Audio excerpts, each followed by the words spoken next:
We're glad that you joined us for our latest study of the book of Ruth. As we said in the last video, we are redoing Ruth chapter 3. We're just looking at one angle of it. In the last video, and I hope if you haven't watched the previous video that goes through chapter 3, sort of verse by verse, or at least phrase by phrase, I hope you'll do that. This video will be much briefer, but we're going to talk about the controversy that's found in Ruth chapter 3, because it is there among commentators, scholars, preachers, pretty much anyone who reads the book kind of reads it a different way. There is no way in this video I'm going to change a bunch of minds or anything, but I do want to share what I believe to be a reasonable solution to this problem, a reasonable thought about the controversy of this chapter. But I want to begin by saying that the Bible is inspired. And there's a number of ways to prove that. When taken together, they all add up in just an amazing book that the Almighty Creator gave us perfectly. And as it pertains to proving the inspiration of Scripture, there are, what we sometimes call the big lines of reasoning, such as the unity of the text, the perfect nature of prophecy, scientific foreknowledge. But there are also many just subtle lines of reasoning that also need to be considered. Now, those things may not give us full proof or total proof of the inspired nature of the Bible, but they still add credence to it. And one of those subtle lines of reasoning has to do with how the Bible portrays what we often call the heroes. There are certain people in the Bible who are set up to us as moral and godly, but the Bible never tiptoes around the fact that those heroes have all kinds of faults and sins. For example, David is clearly one of those heroes of faith, but we're also very clearly and bluntly told of his sin with Bathsheba, about his numbering of the people, about his lack of punishment of his rebellious son, and on it goes. Now, it's hard to say that Naomi is a hero of the Bible, but we do very often look at her in a sympathetic light. And even if that's not the case, this ongoing narrative of Naomi, Ruth, and now Boaz can so sweep us up in just happy interest, romantic interest, that we can forget to look at some of the decisions that they made and ask bigger questions. And that's certainly the case with this plan that Naomi comes up with in the beginning of Ruth chapter 3, and that Ruth executes as the chapter unfolds. While the romance can draw the reader in, we need to carefully examine what happened here. Was what Naomi planned and Ruth and Boaz did, was it sinful? Was it scandalous? Was it foolish? Well, what we're going to talk about is that is hopefully a moderate view. But we have to acknowledge that there are those who hold the views that are more on the edges. I'm afraid to use the word extremes. I don't like that, but views that kind of are one end or the other. On one side, there are some who suggest that there is absolutely nothing at all wrong with anything in Naomi's thinking, in her plan, in Ruth's execution of plan, anything, it's argued, that we might think is even so much as untoward, is a reflection of our own twisted thinking. It casts an unfair shadow on these two women and possibly on Boaz.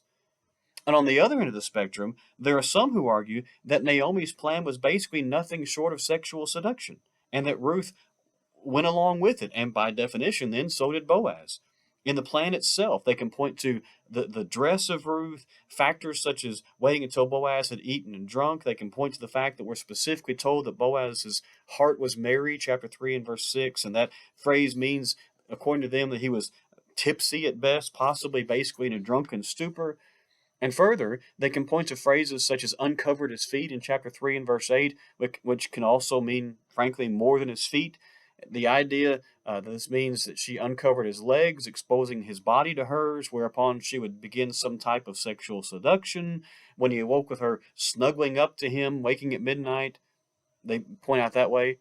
And finally, they point to the fact that Ruth spent the night there, chapter 3, verse 13, and that Boaz had her leave so no one would see her, in verse 14, basically covering up what they say are any indiscretions that might have occurred during the night.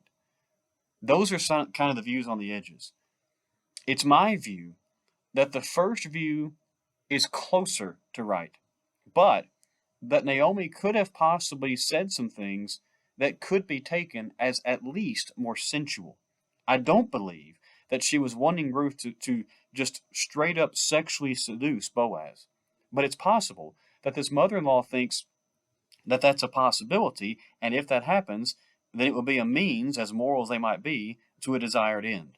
And that's kind of the position I'm going to take in this video. And again, I'm probably not going to change a lot of minds, but I also don't want to act like this is not there in the text. And so we're taking a few moments to discuss it. It's very difficult to read Naomi's plan and see that it was, at the very least, that she wasn't at least telling Ruth to use some we might call feminine wiles and do some things that would have been unconventional in that culture. But it's also very hard to read carefully and see that she could think that, to put it bluntly, nature would take its toll if Ruth followed the plan. But I take the view that Naomi was trying to walk a very fine line. She's proposing a plan that might have been a little shady, but in my thinking was more forward than it was seductive. It would not have been wrong for Ruth to be clean, to dress in a certain way. Suggesting that Ruth wait until Boaz had eaten and drunk could be a move of wisdom. Don't bother a man while he's eating, right? Or a move to catch Boaz in a state that was more vulnerable. He would have been in a good mood. He's satisfied at the end of a day of work. He's had a good meal and all these things. To tell Ruth to lie down at the feet of Boaz, that's odd to us, and it would clearly put Ruth on, or more likely under the covers with the man. But it's important to note here that the original Hebrew actually works against the view that this was sexual. It is true that in some Old Testament passages, the word feet is a euphemism for genitals. But the Hebrew word means legs. And so it seemed that Ruth was being carefully told not to uncover the genitals of the man, but simply the feet. But the phrase that seems to give away Naomi's real thinking is when she says that Boaz will tell you what to do. She is asking Ruth to do some unconventional things to ensure there is a marriage agreement or a redemption agreement at the least. In fact, if necessary, she's basically telling Ruth to propose herself if necessary. John MacArthur said, by the custom of the time, these actions would indicate Ruth's willingness to marry Boaz. End quote. Now, I believe that Naomi had good intentions in making the plan, but it must be said that she clearly put these two people in what could have easily been a very compromising position, and it was not a wise choice to do that. While the plan ends up working, quote unquote, that doesn't mean it was the wisest course of action. It's possible to hold the view that Naomi wanted what was right, but also possibly could have looked the other way if unseemly things had occurred that night, because if Ruth would have ended up with child or something like that, that would have forced the hand of Boaz. And personally, I believe that Naomi's intentions were good, but her choice of plan might have been foolish. One writer, I think, points out that Naomi was reckless in the planning, and that's worth considering. He points out that all this at night and away from the city, and then he writes this, quote, there are other signs that Naomi is acting in a reckless manner. One is the way in which her counsel here seems contrary to her former moral concerns for Ruth. Earlier, she said, it will be good to you, my daughter, to go with the girls because in someone's field you might be harmed. Chapter 2, verse 22. Harmed in the middle of the day, the writer asks. Yes, she is concerned for the preservation of her daughter-in-law, and that probably includes sexual purity. But now she seems prepared to risk everything, and she encourages her to go down to the threshing floor. We may assume that the threshing floor at harvest season was more dangerous morally at nighttime than the open fields in daytime. End quote. That's a good thought. I believe that Naomi was trying to help things along, maybe even she's trying to help God along, but in doing so, she puts forward a plan that's not as wise as it should have been, and it could have been spiritually compromising. Now, Naomi does exactly what Ruth says, but Naomi only gave instructions, notice it, until Boaz woke up. At that point, it was up to Boaz and Ruth to decide how things were going to go. And it's here it seems that Ruth shows her morality. And by the way, so does Boaz. When Boaz asks who she is, remember it's pitch black and it's midnight, you just got startled awake, she does not do anything seductive. She doesn't do anything even sensual, which would have been very easy to do in those circumstances. Instead, she immediately speaks of herself as a servant. One writer simply says, still at this moment, she acts toward Boaz in humility, end quote. And then she goes to a word picture that would clearly imply marriage in chapter 3, verse 9. She reminds Boaz he is her redeemer, which grounds the rest of the conversation in that covenant relationship with God. That's the idea. She appeals to the redeemer concept found only in the law of Moses. Now, it's true that she did spend the night, and did so, verse 14, at his feet. But that does not necessarily imply some kind of sexual act. It could simply mean that she lay near to him in such a way as to stay warm. It's also possible that this wording says she found safety in Boaz, and it possibly, in a literary way, foreshadows the safety he would continue to provide this young woman. And it's important to note that Boaz sent her home early to help her reputation remain safe, and he sent home grain with her to show a good faith promise, if you will, toward what he was going to do. Boaz, I believe, chooses to do what's right.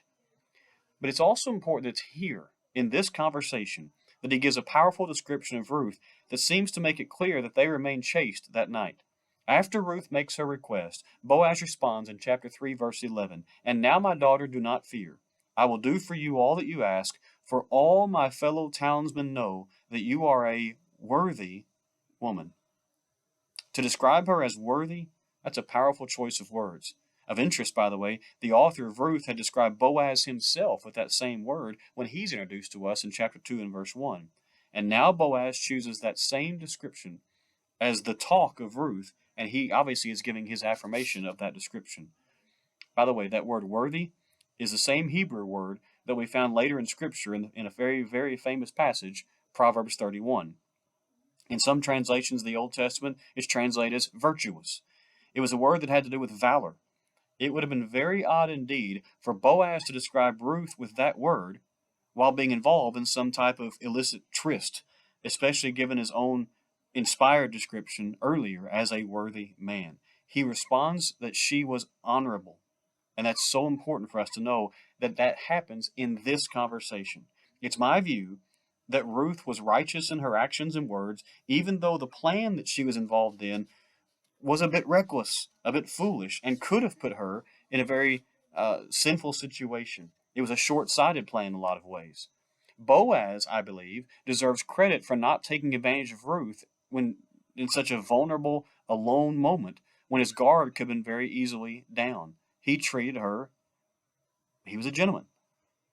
The reminder here is to see that even though Naomi's plan might have been foolish, short-sighted, Ruth and Boaz were moral people, I believe, who took the high road and made sure nothing immoral occurred. They remained committed to the law of God. They would not compromise their purity, the reputation of each other, and it's a reminder that God will sometimes use even our short-sighted and maybe foolish plans to work out his providence. But we must seek to remain pure, no matter what the plans might be. You may agree, disagree vehemently with that view, but I hope that just gives you my thoughts on it and causes you to study this section even more closely. It's a beautiful chapter in a lot of ways, and knowing where it's going makes it even more special. I hope that encourages you. I hope this handling chapter 3 this way has helped you, and I hope that you'll continue to watch, subscribe to the videos or the podcast. We'll jump back into the text next time, beginning Ruth chapter 4, and we'll start driving towards the conclusion of this great, great book of the Old Testament. Thanks for watching. We'll see you again soon.